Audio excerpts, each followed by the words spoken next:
The Better Pathway. Here's a bit of backstory before I jump into my present issue. My husband, T, and I are both 30. We have been together for 10 years and married for 9. We have an 8-year-old son, 5-year-old daughter, and I am due to have our 3rd child in just about 2 weeks. 8 years ago, I did something terrible. I cheated on T. I had a 3-month-long PI. I admitted to it and BH asked me to leave. I did. I moved my son and myself into a small duplex where we stayed for a year. I cut all contact with my AP during this time. I wanted to fix my marriage, but I respected my BH enough to give him the space he asked for. In that year apart, we maintained a wonderful level of civility for our son. We had dinners together every once in a while, shared holidays, etc. BH began to make comments about reconciliation, and in February of 2014 we got back together. By May we were living together again. I asked BH if he would like to go to counseling together, but he has always refused. He doesn't believe counselors do any good, and he kept telling me that he was able to forgive me for my transgressions. For the next 3 years, things were great between us. My betrayal was never brought up, not even during disagreements. It really felt like we had found our newfound joy together. Until the summer of 2017.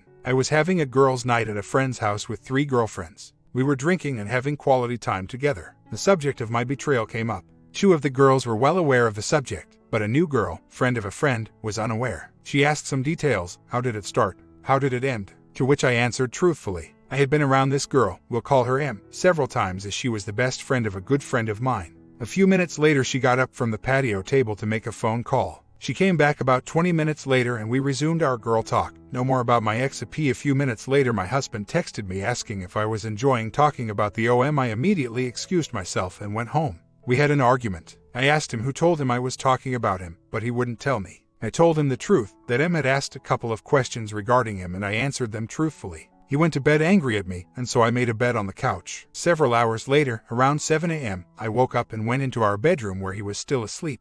I checked his phone to see who had called, texted him about it, and lo and behold, it was M. It piqued my curiosity because 1. I was not aware they had each other's numbers, and 2. Why did she feel so confident going to a man that she has only hung out with a handful of times, and try to start drama? I decided to get into our cell account, something I had never done, and do some investigating. I found hundreds of texts back and forth between the 2 of them starting from about a month ago. I dated it to the one weekend I didn't feel like hanging out with our friends, so I told my husband to go without me. I got up from the table and walked into the bedroom. Husband was just waking up, so I dropped his phone right next to him and asked him when he was going to tell me that M and he had been texting back and forth for over a month. He immediately tried to apologize, saying they were just friends, blah, blah, same typical story. He always denied anything more than friendship, although I never quite believed him. I believe their texts were inappropriate, but I let it go because I wouldn't let myself forget what I had done to him, which was even worse because it had been physical. He deleted her number, deleted her off of Facebook, and sent her a text saying that he would no longer be talking to her. A few weeks later or so, he showed me a Facebook message she had sent him saying something along the lines of "Long time no talk.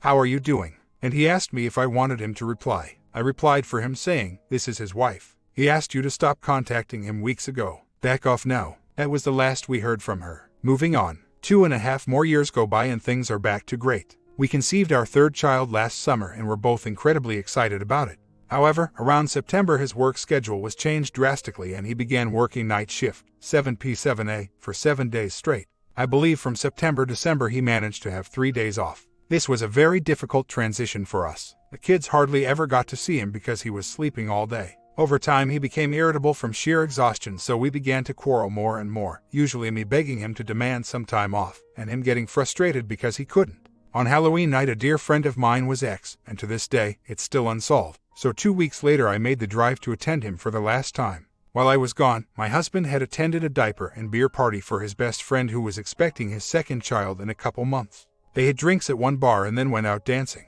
Originally it was just the guys, but then a few girls ended up coming along. My pregnant best friend, her husband being who the party was for, her sister-in-law, and another girl whose husband was also attending the party. I kept in touch with my husband throughout the night. He would let me know what they were doing, where they were, etc. I would get random "I love, miss you" texts, etc. Flash forwards a couple weeks. T is at work and my laptop is running slow. I decide to get on his desktop because it's faster than mine. His Facebook page is up. We've never had any reason to keep passwords a secret, so this wasn't unusual for me. As I was about to exit out of his page, a notification from my BFF sister-in-law, who attended the party a couple weeks back, popped up on his page. I checked it out of sheer curiosity and it went to a picture of a couple sinks she was wanting to install in her house. husband and she had been commenting back and forth on the type of work needed to put into it, etc. All very platonic. Except it rubbed me the wrong way. For one, I didn't even know they were Facebook friends. We had all hung around each other plenty of times, but I've never clicked with this girl. She was always nice, but her personality just rubbed me the wrong way. At this moment I decided to do some digging. I went to his activity log and noticed that he had friended her the Monday after his weekend out in which she had attended. Then he had Facebook requested her phone number, which really set me off. At this very time, a private message dinged on his profile, so I checked it since I was already in a shaky state of mind. Yep, from her. I read through some of the messages and they were all very platonic, about work, but it was obvious that the first message on that page wasn't the real first message. You could tell they had been in conversation for quite a while, but he had been deleting them. I immediately called him and asked him if there was something he would like to tell me. Right away he asked if I was talking about what I'll call her from here on out. I said yes. He said they were just friends, but that he's sorry if their communication bothered me, that he had been deleting them because he didn't want to upset me. I was upset, so I got off of the phone with him. An hour later he called me back asking if I was okay, if I could forgive him, etc. He told me that he messaged her and told her that he should never have started talking to her and that their communication would now cease, or something along those lines, but he also deleted that message, so I never had any proof of that. This was at the end of November, right before Thanksgiving. Things were tough between us for a couple of weeks because I was feeling very discontent over it all. He kept apologizing and trying to make it up to me by being extra attentive. Flash forward 2 more weeks and it's now around December 11th or so. We are at our daughter's preschool Christmas program and I am talking to my BFF before it starts, as her son is in my daughter's class. She asked how I've been doing and I told her not well, that I caught my husband messaging and it really hurt my feelings. I told her that, ever since, I have been wary and wondering if he really cut off contact. That's when she dropped a bombshell. Her husband, T's best friend, A's brother, had caught a Snapchatting T. I knew that T had a Snapchat, but I kept up with it and never saw any activity on it that I didn't approve of. Except here's the kicker. He had created an account that I knew nothing about and she was the only one on his friends list. BFF showed me a screenshot of A's Snapchat and, clear as day, my husband was listed as her top best friend. I walked back into the auditorium shaking. I tried my hardest to get through my daughter's program without breaking down, even with T sitting right next to me. By the end of it, all hell broke loose. He was scheduled to go into work that night, but I told him he needed to tell his boss that he was taking the night off for a family emergency. He immediately caught on. I asked my MIL if she could take the kids to her house for a little bit because T and I had some serious issues to discuss. She immediately knew what I was referring to and said, "Really, T? What in the hell is wrong with you?" After I found out about T and A's initial contact, I had a talk with my MIL about it. She was very disappointed in T, but we both had trusted him when he said he stopped talking to her. So, she took the kids to her house and T and I headed out at home. He was very apologetic, but I was on fire. Turns out he had never stopped talking to her after all. He just learned to be secretive about it. He would call her from his work phone, which cannot leave his job, and they would Snapchat. He admitted that their conversations had been less than innocent, but that he wanted to make things right with me, and he swore he'd stop talking to her. For the next month he swore that he was having no contact with her, and I couldn't prove otherwise. However, tensions were high in the house. He would get upset when I would ask about her, and I would get upset because he acted as if I should be over all of this already. Never mind the fact that, by this point, I'm 7 months pregnant and extra hormonal. I just felt like he wasn't doing enough to prove to me that he was done with her. Christmas came and went and I went on a week-long vacation with my family that we take every year. T was unable to get the time off, happens nearly every year, because he's only given a week's paid vacation and we use that over summer vacation. I was scared to leave, but the kids were looking forward to it so much that I ended up going. T and I kept in constant contact and everything felt fine. He seemed excited to see me when we got home, etc. Flash forward to January 4th. The day before we had been in a huge fight, same issues, my insecurities now and his frustration with my constant nagging over, and didn't say a single word to each other all day long. When he got home from work that morning, I asked him to come lay down in bed with me. We had a huge talk and we seemed to be making progress. I got up to use the restroom, came back, and his entire demeanor had changed within minutes. He tells me the classic, "love you but not in love" speech and that he's leaving. Just like that, I throw myself into the shower a sobbing mess. By the time I get out, he's gone. For the next month he still swears he's had no contact with her. He says he's just confused on what he wants and so he needs some space. He says he loves me, but I deserve someone who is in love with me. I deserve someone better. He has a change of heart 2 weeks into the original separation and comes home for a whopping 2 days. The first day is great. He is happy and attentive and affectionate. He tells me he loves me without my initiating it. Then he goes to work overnight and comes home a different man. He is off that day and is completely distant. That night, while in bed, he keeps waking me up telling me that I am taking up all of the room and that I need to scoot over, away from him. I wake up a couple times in the middle of the night, and he's bent over the side of the bed checking his phone. I just know at this point. He leaves for work the following morning. His schedule got switched around, and he's distant all day again. I ask him at 1:30 if he's coming home tonight. He waits 4 hours to text back and says no, that it doesn't feel like home anymore, that he's so sorry but he can't do this, etc. Immediate heartbreak again. I beg him to come talk to me in person, and so he does. He repacks his bags in the presence of my sobbing children and me and tells me he's sorry, but he just doesn't know what he wants. It's all a mess. He goes back to live with his mom. I need to mention here that all of his family is completely blown away and outraged by his behavior. They try talking sense into him, but he becomes a stone wall in their presence. Fast forward to February 5th. Our son is in Cub Scouts and had a basketball game to attend that evening. T had promised to take him. That morning he told me he was going to help some buddies from work move and that he would be back in time to take our son to Scouts. Only I get a text from him at 6 p.m. saying he won't be able to make it after all. Surprise, surprise. DS is devastated, but I take him myself. The next morning as I am driving the kids to school, I notice that T's truck isn't in his mom's parking lot. We have to drive by my mother-in-law's house every day to get to the kids' schools. It immediately triggered my heart palpitations. I tried calling him and got no answer. I dropped the kids off and rush home, immediately logging into our AT&T account. I noticed that, the night before, he made 2 calls into the next city over. I googled the number and what do you know? It's to a hotel. If only I could describe my feelings at this point. Now to make an even longer story short, I caught him with it there. I confronted them both. It was terrible. He was so cruel to me. I took pictures as proof and told her that I would be reporting her to HR. Did I mention she's a family and marriage counselor? That was the only instance in which she expressed a hint of emotion. So, the truth is now out. He didn't leave me for space to think things through. He left me for her. He left his 2 kids, his wife, and his unborn daughter for her. For a woman he had only been talking to since November. It didn't make sense to me. Why me? Why us? Everyone knows. I exposed their foreign wife. They have both lost all of their friends. All sides of the families are angry at them both. Even my kids know that daddy has a girlfriend and that's why he left. My son is in individual counseling because of this and my OB has put me on antidepressants because of this. I'm due in 2 weeks and have no idea how I'm going to do this alone. But here's where it gets even more hurtful. WH is now justifying his affair by saying he has never been able to forgive me for what I did to him 8 years ago. Basically, I brought this all onto myself because he could never get past it. But the thing is, he never once expressed any insecurities over it. He never told me he was having a hard time with it. I would have gone above and beyond to make things right in whatever fashion he needed from me. But he never gave me the chance. I lived the next 6 years in complete transparency to him. He knew all of my passwords. I was always where I said I would be, always finding ways to prove it, too. It hurts me that he's found a way to spin this into making me look bad. I did everything I could to make our marriage right again, but did I really just do irreparable damage to his psyche? It hurts so bad. All of this. Oh, and remember M from 3 years ago. He admitted pretty recently that he slept with her once. So, it wasn't just an EA after all. Again, that was because he was never able to truly forgive me. How do you live so many years with someone and never know there's a problem? That's what I don't get. It would be different if every day was a struggle, but it wasn't.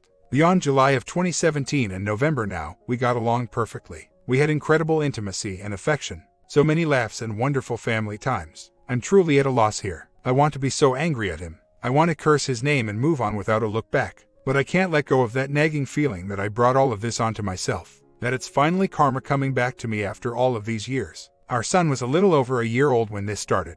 There's never been a single doubt as to the paternity of our children. They are both twins of their father. OM was a friend of mine from before I met my husband. I'm not sure I have a solid answer for why I admitted to the affair. My husband had no idea and it had ended a couple of months back. I don't know if I just assumed that clearing my conscience would allow me to forgive myself, or if I just felt he had a right to know. Maybe a little bit of both. I did not post this expecting any sort of sympathy. What I did to him was wrong and I will never try to justify it. However, I am hurt that I was led to believe we were in recovery for 6 years when it appears he had no intention of ever sticking around. He had a couple other instances where his intentions were less than pure that I didn't post about because they weren't as blaring as the 2 I posted, texting his ex from during our separation, just after having our daughter, that he missed her and wanted to see her again. And then in 2018 catching him in an intimate embrace with another woman while at a dance club. Looking back at our history, it seems he merely kept me around until someone better, in his eyes, came around. That's the part I struggle with. Divorce me or work at R with me. But don't lead me on when I'm more than willing to put forth the effort to mend my mistakes. He dated a lot. I know, for a fact, that he had slept with a handful of women while we were separated, but I never held it against him. Comment: this is a cautionary tale to not rug sweep infidelity. He needed to work through this. I have seen this about 3 times where a man is coerced into rug sweeping or does it himself and then becomes a cheater afterward. Opus, feeling a lot of sympathy for how this has played out. You are extremely vulnerable right now. Do you want to get him back? You might want to start reading books on how to help your spouse heal after your affair. It is very late in the game but may help yet. Your H might be in what is referred to as the fog and may snap out of it. Go completely dark on him. Make him communicate only by email for your records, journal everything he does. Only discuss financial and child information, and that by email. He would be the last person I would tell when you have to go to the hospital. I wouldn't tell his family until well after the birth if then. They raised a monster. At least you don't have to compromise on a name. The courts frown hard on child abandonment. Have your attorney push that hard. OP responds. As to whether or not I was to D or R, I'm stuck right in the middle. Some days I think to myself that we deserve a real chance at R with both of us going in head first to right our wrongs. Then I look at my daughter and think of my unborn daughter and wonder just what I would be teaching them if I took him back. And I think of my son and wonder if it would just be affirming his father's actions if I took him back. I've been honest with my kids from the get-go, well, since I caught them at the hotel. They know that their daddy has a girlfriend and left me, well, us, for her. My son is very disappointed in his dad, to the point to where he lectures him most times. He's with them. She is on Cheaterville already. I didn't do it but was sent an anonymous email showing that a profile has been made for her because of this. I'm not sure who did it, although I do have my suspicions. There are a lot of angry people on all sides of the family. I was against doing it originally, but I have to admit that I am a bit relieved someone else did it in my place. Now I don't have to carry around the guilt of doing it while knowing my husband is just as, if not more so, guilty. He's living with his mom right now but is still financially supporting us 100%. It's why I've been careful not to rock the boat. I do plan on being self-sufficient after this baby is born, but I'm kind of Saul until then. A couple of weeks ago my cousin introduced me to one of her friends who is in the exact same situation as me, only it's a guy. His wife walked out on him and their 2 kids for someone else and he won full custody of them. He shared his lawyer's name with me a few days ago and I plan on calling tomorrow to set up a consultation. It just scares me. I don't want to accept that our marriage is over, but I think that, deep down, I know what I have to do. I don't want this marriage any longer. If there were to ever be another chance for us in the future, I believe it would be wise to start fresh. As it is now, though, he's still talking with the O and has no intention of cutting that off. So, I can be strictly plan B until that relationship falls apart, or I can move on with my life and do the best that I can for my children, which is what I know I'll end up doing, no matter how much it hurts. Weeks later, I apologize for my absence. I wasn't chased off but I did have my baby last Monday. I came back a few days ago to read some of the posts, but several were a little daunting for me to reply to give my newfound joy with my precious little one, so I decided to give it a few more days, to answer a few of the questions that I can recall. My husband and I got together when we're just 19 and 20. It started out as something fun and quickly turned serious. We were 2 college kids who found ourselves pregnant within just 4 months of being together. We decided to try to do the right thing by making the best of it and ended up getting married when I was 9 months along. Was it the smartest decision? No, but we felt happy together and wanted our baby to grow up in an intact home. Yes, an immature thought process. I realize that now. I did not cheat on him when our child was just a few months old. He was over a year. I have no other excuses for it. I made a terrible decision with an old friend of mine that has wrecked my life at my own doing. I am no victim here. I fully accept that. I planted the seed, as someone mentioned. My biggest hurt comes from thinking we were truly are when it's obvious that he was still resentful towards me. He had every reason to be. I truly hurt him. But I tried all that I could when we got back together, a year post-separation, to make things right. I offered counseling and he declined, so I had a year's worth of I see myself. What did I learn? Well, not much besides what felt obvious to me, a dark past that changed her behavior. I didn't feel like I was learning anything new. I knew I was damaged, but what I didn't know was why I made such terrible decisions when it came to men. I tried 2 different counselors and it seems that once each of them learned of my childhood, they chose to focus on that instead of my current situation and the choices I made in the present.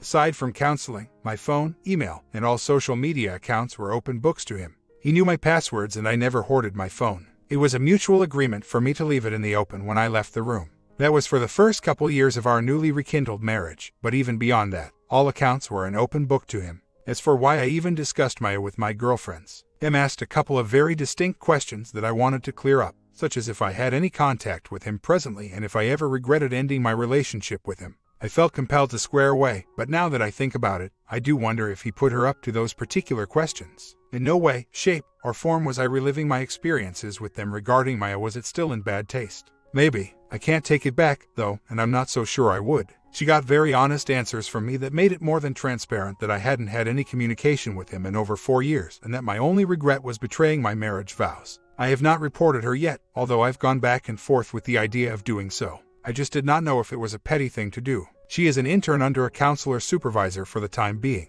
Oh, and as for exposing my husband to my children, I was simply following protocol from another forum. And also, my son is aware of what I did in my past, too. He has some slight memories of when my husband and I were separated and I told him the truth, that I betrayed my marriage vows and had a boyfriend when I only should have been with his daddy. I told him that I hurt his dad so much that I moved out of the house to give him space to heal, and that after a year we both decided we wanted to work things out.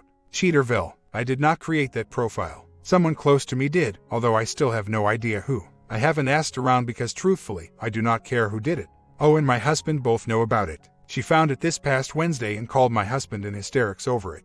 He believes it wasn't me because I have proof photos of them leaving the hotel room together, and he thinks that, if it had been me who created it, I would have posted those as proof. I won't do that. The only person I will send them to is O's counselor supervisor should I decide to report her. That's what matters most to me, that she loses the ability to counsel hurting couples when she's guilty of having an affair with a married man herself. I believe someone also asked if she was married. She isn't. She is single with no children. Well, chaos has erupted tonight. I reported O to her counselor supervisor this afternoon and, while I got no response back, apparently something was said to her, as I received a scathing call from T tonight. Lots of verbal threats were made regarding withdrawing financial support, etc. I know that, legally, he cannot do that, but it looks as if I'll be hiring an attorney ASAP. I'll just tell myself this is for the best. Half a year later. It's been 7 months since I've updated and a lot has gone on since. One, my baby is now 7 months old and she's absolutely perfect. 2, my husband and I divorced and it was finalized the first week of this month.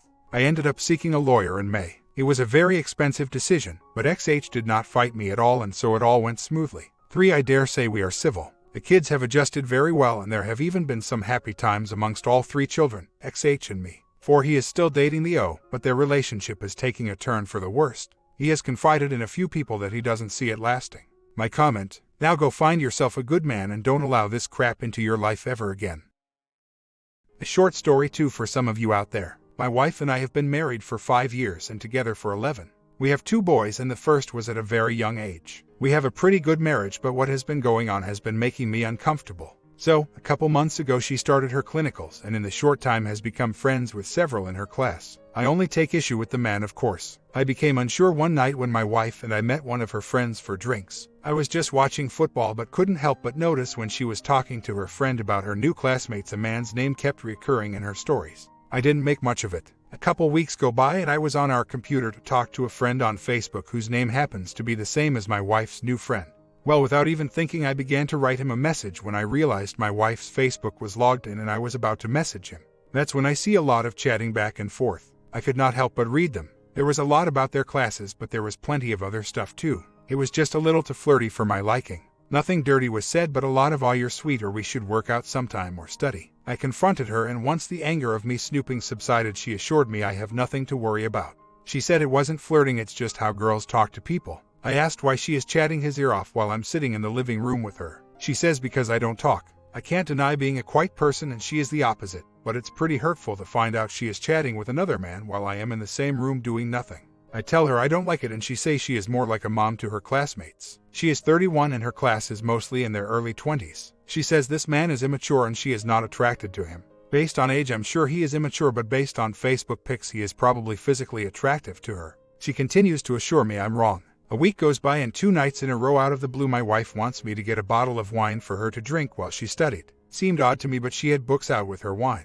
When she was done, we had great bonding both nights. The third night more wine but no studying. We both had a few glasses while we watched TV, but I noticed she kept taking selfies, but they were not posted to anything. She was clearly texting and was oblivious to me watching her. We had bonding again, but I could not sleep.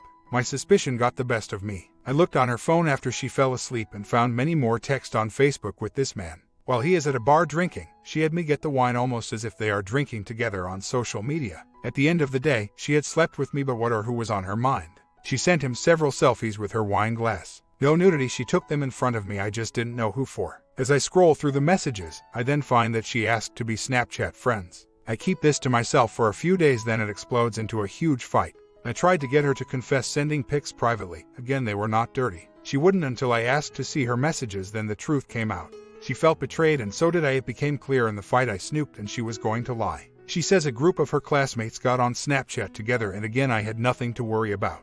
She deleted her Snapchat app in her fit of anger but not her account. So that didn't mean much to me. We talked it out and I felt better about it but not great. She says I need to trust her, that this guy is just a boy and not a man. She will be in class with him for the next several months and won't just stop talking to him. She don't want it to be awkward. I understand school stuff but the other stuff I will never be okay with. We never established if sending pics was okay, dirty or not. We left it at that. Another week goes by. I logged on our computer and she left her account logged in Facebook. I can't help it again. I noticed all conversations are gone. Instead, they have been archived. I look and more pictures exchanged and for the first time at least on Facebook he is now sending them too. After I stressed how I was not okay with it, she took a step to leave her account open and tried to delete the whole conversation. One of the selfies exchanged was when we were put to dinner, just the two of us. She did it right in front of me without me knowing it was going to him. The last text was the exchange of phone numbers. I haven't confronted her on this. She feels strongly this is just a friendship but now she is hiding it. I know she don't trust me because I was not trusting her and snooping, but I'm not okay with it. Am I wrong for feeling this way? I don't know if she exchanges phone numbers to hide something or prevent me from snooping. Nothing was dirty. This friendship is getting way too personal for my liking. Is this being insecure or should I put my foot down? My comment: this seems to be an all too common situation. They had their first child when they were young, so they had to do some serious growing up in a hurry. One spouse, some years on, is exposed to the younger, carefree lifestyle. They begin to lament the fact that they had to forsake the party time life, but now that they have younger friends, they see an opportunity to make up for that lost fun. Many a one-night time, and even full-blown affairs, start this way. What do you think about these two stories? Do you think revenge affairs should be taken lightly? Comment down, sub, and I got another one following soon.